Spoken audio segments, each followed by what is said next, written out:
Jai Shri Ram and a heartful welcome to South Africa's finest Hindu magazine show. It's Sadhana on S3 with me, your host, Alisha Gaya Prasad.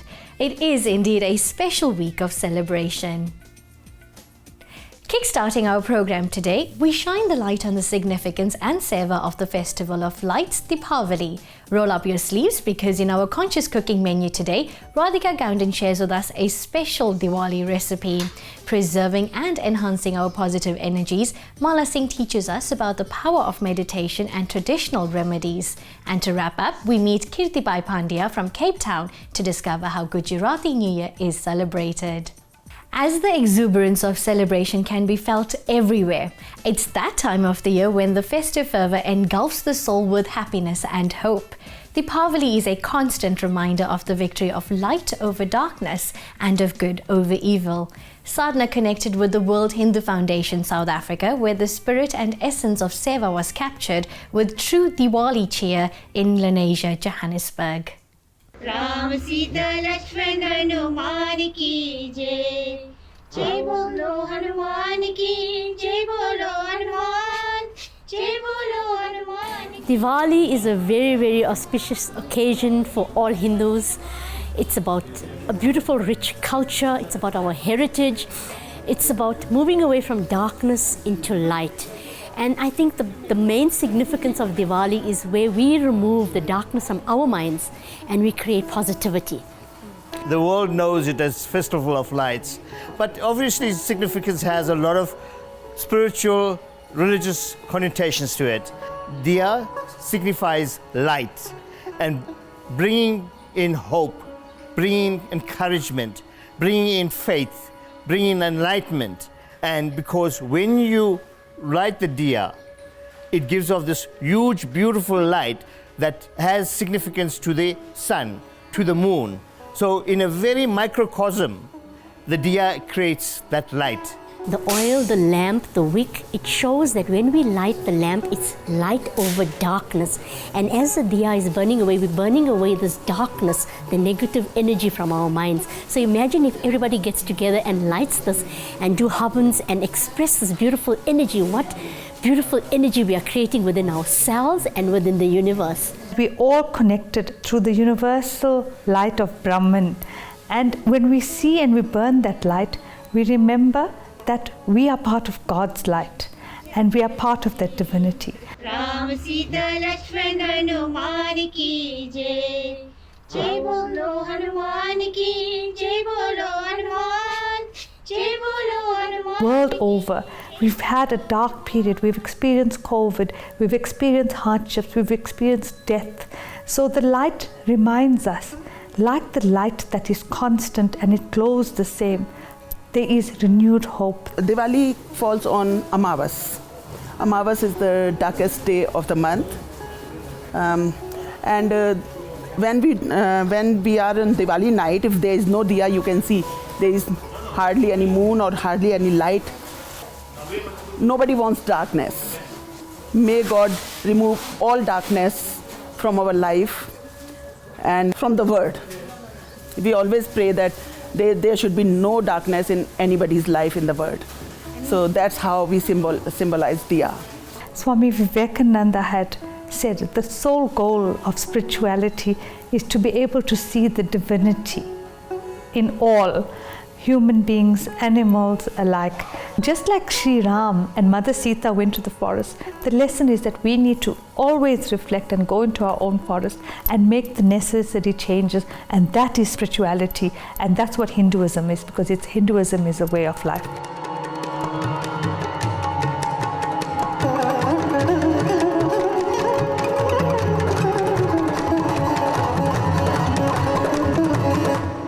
When the coronavirus came about, and we have different pillars in World Hindu Foundation that we concentrate on. However, because of the significance and the negative impact it was having on communities right across, therefore we had to change our direction and look at the needy. What was of significance at that moment in time was to address a need greater than whatever there was there. It is how we can ensure people can have a plate of food. end of the day. World Hindu Foundation South Africa, the Johannesburg team saw the need during the pandemic, that there was such a need for Seva. People have gone through so much of problems, so that is why we've started Seva projects. And today we are busy with the Seva project. We are distributing 100 hampers to all underprivileged families. We also not only just distribute hampers, but we also speak to families, we educate them about values, and we also counsel them and also provide immunity packs as well to help them build up their immunity during the COVID pandemic. With WHF, we have been doing Seva during whole of the COVID as well. So we are in Lenasia right now. And in Lenasia, we have few families who are badly affected with COVID problem. So we want them to celebrate Diwali and not be hungry and in dark during Diwali time, as Diwali is the meaning of victory over darkness. I have realized that what Mahabharata teaches you in the Ramayana is within you. When there is wisdom and positive energy, then love automatically comes in.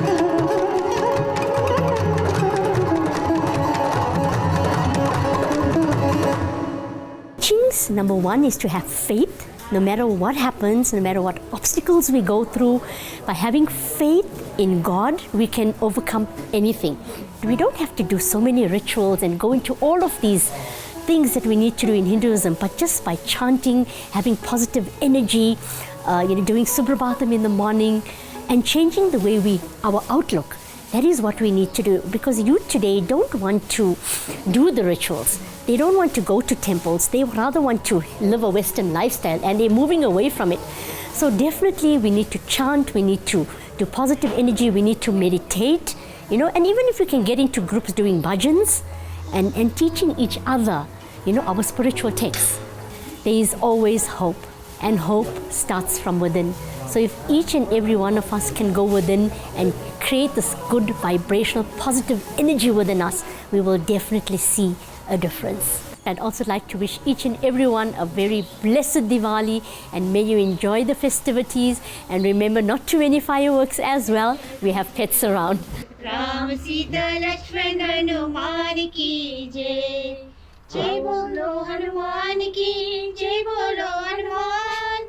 Jai bolo Hanuman ki, jai bolo Hanuman.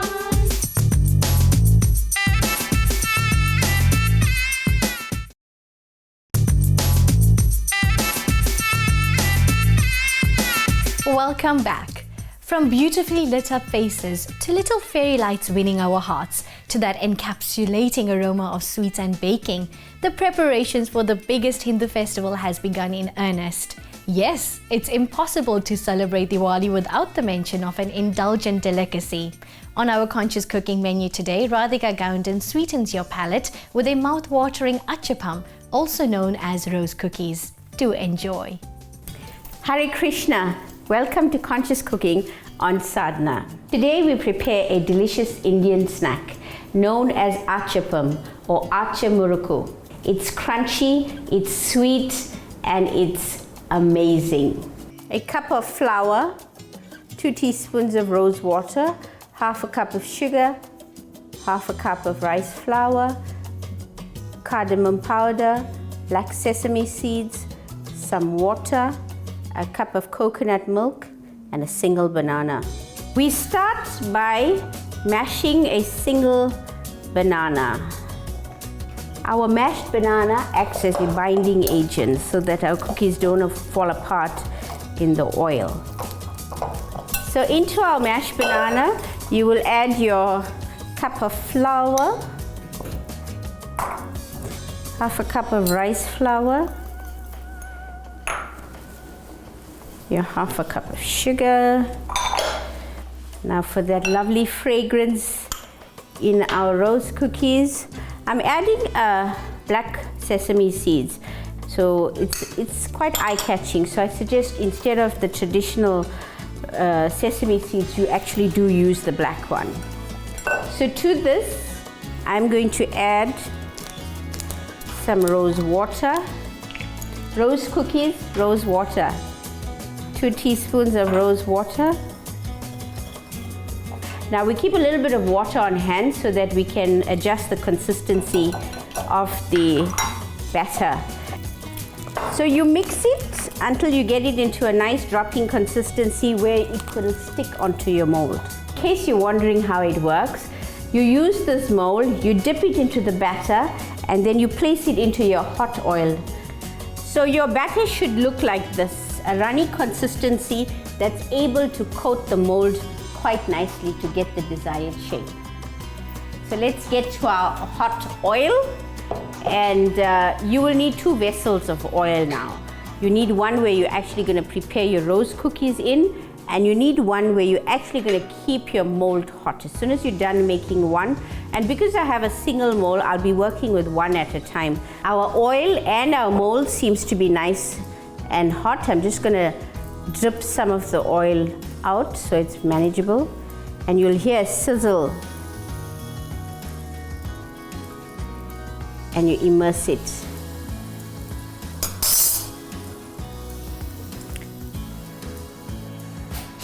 So don't worry, it looks soft when it comes out of the pan. As you lay it down, it will firm up to become the nice crispy crunchy snack. Oh, lovely. I get so excited when it comes away from the mold, looking really, really nice.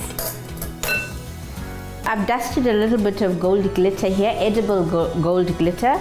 I'm gonna just sift a little bit of icing sugar, which just makes every treat so much better. As you can see, it's not that hard to make. My kids love it, and I've enjoyed it, and this is one of my go-to things now. I mean, it's very easy to put together, and not that bad.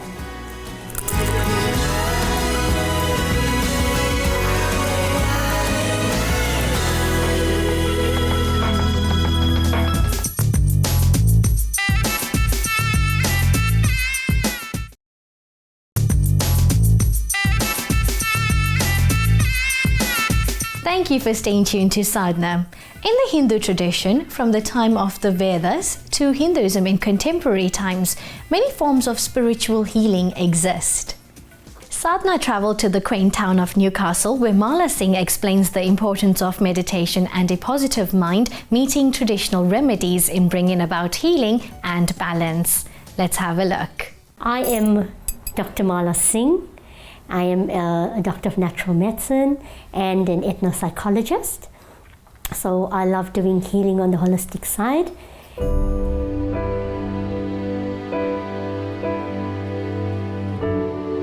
The cow is said to be very, very holy in Hindu tradition. And in September last year, the cow was actually called Rashtra Mother, and which means the mother of the nation. So if we look at a human body, right, a human body has an aura of about 2 to 3 meters. And if we look at the auric field of a cow, we're looking at about 13 to 14 meters. And what is so amazing about a cow is that when a cow inhales oxygen, when it exhales that oxygen, it exhales 80% of oxygen. So imagine your entire being filled with oxygen. So this is the only animal in the world that releases 80% oxygen. And if you notice in the olden days as well, our grandparents and even our parents used to coat the walls and the floors with cow dung.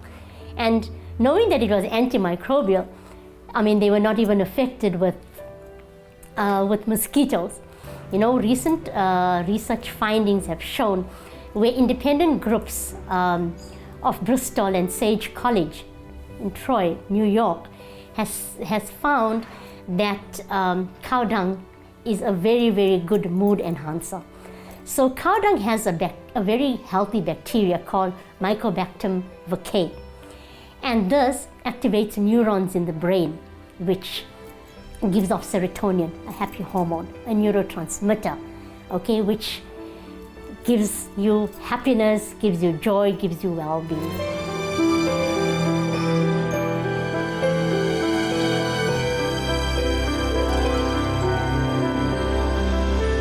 I use a dowsing rod to see energy levels, okay?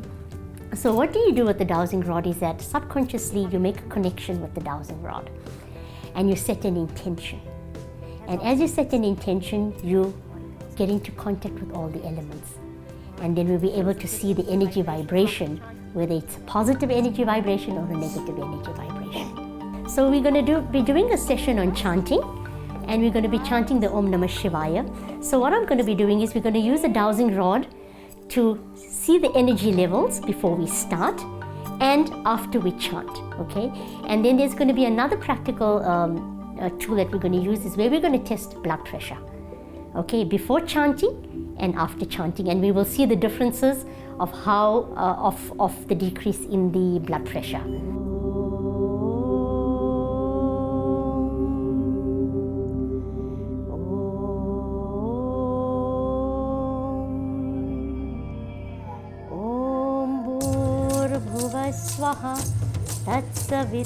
We do have natural supplementation, and one of them is Tagara or valerian. Okay, that is a natural relaxant, and that helps deal with anxiety and stress. So it also relaxes you, and it doesn't have any side effects. So that's one of the herbs that I have. I also have Brahmi powder, which is Bokapa moneri, and that Bokapa moneri is a herb that is used for over 3,000 years. The name was created by Lord Brahma and Goddess Saraswati. So Brahmi is also very, very good with concentration, with memory, to help sharpen the memory, to help you relax with anxiety, with stress. Also helps to dilate the bronchioles, also good for asthma as well. I've also got another herb which you can use is Vasaka, that helps with the asthma as well. There's also Gudushi that you can use, that is also an elixir which they say, they say it's an amrit, where it helps with immortality.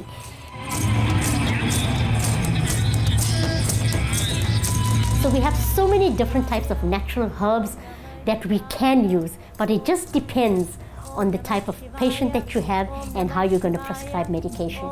As a holistic doctor, I see my patient as a human being. You know, we have all different emotions. We are human, and if we can have that compassion within ourselves to heal patients in that way and, you know, make sure that healing happens. Because at the end of the day, we are spending thousands of rands on medication. And our tools, chanting, meditation, that is for free. Energy is free. Oxygen is free. So we don't need to go and have these ventilators when we can do breathing exercises and combat all of those things in our lives. Shanti, Shanti. And just taking a nice deep breath in now. In keeping with the spirit of festivities, the Gujarati New Year is an extremely important day within the Gujarati community. It is celebrated with a lot of excitement and passion as it closes the past and heralds new beginnings. In fact, many businessmen traditionally close old account books and start new accounts. It's also the time of Dhanteras with the worship of Mother Lakshmi. Sadhana had a chance to catch up with the Pandya family in Cape Town and witness their traditions. Gujarati New Year, normally we celebrate after the Diwali. And as it is very well-known story about the Diwali, about Lord Ram, and it is said that Lord Ram, after the 14 years forest, it is called Vanvas, forest staying, he came back along with Ma Sita ji, and that day was Diwali. So in Gujarat, the wise person, wise man, learned man thought that if Lord Ram has arrived on this day and it was Diwali, then the very next day must be for our life and for the world must be New Year. So in this way, especially in Gujarat state, we started the New Year very next day of Deepavali. The Gujarati New Year falls in the celebration of the 5 days that includes Dhanteras, Diwali, Pai Beach, and the New Year is the 4th day. So it is seen as the start of the new year, and the Gujarati New Year I think would be going into the year 2078 if I'm correct. So as I've explained to my children, our calendar was designed or created long before the Western calendar as we know it.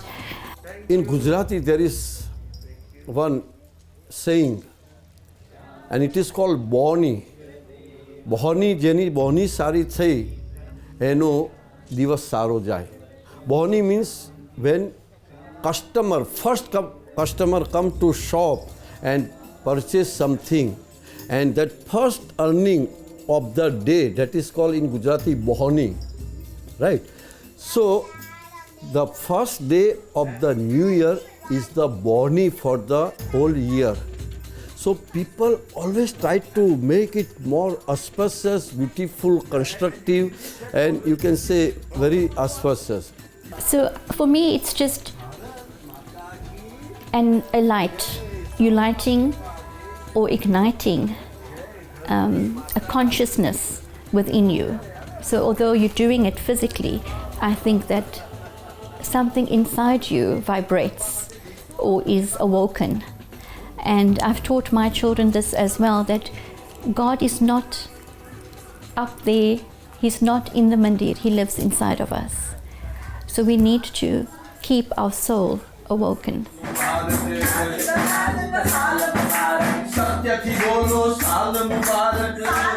Yes, this is the season of hope, of light and of joy. It is also the season that reminds us of righteous living.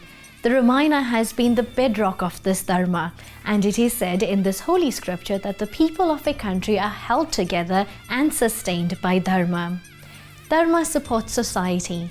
From the Sadhana team, keep shining your beautiful divine light into the world.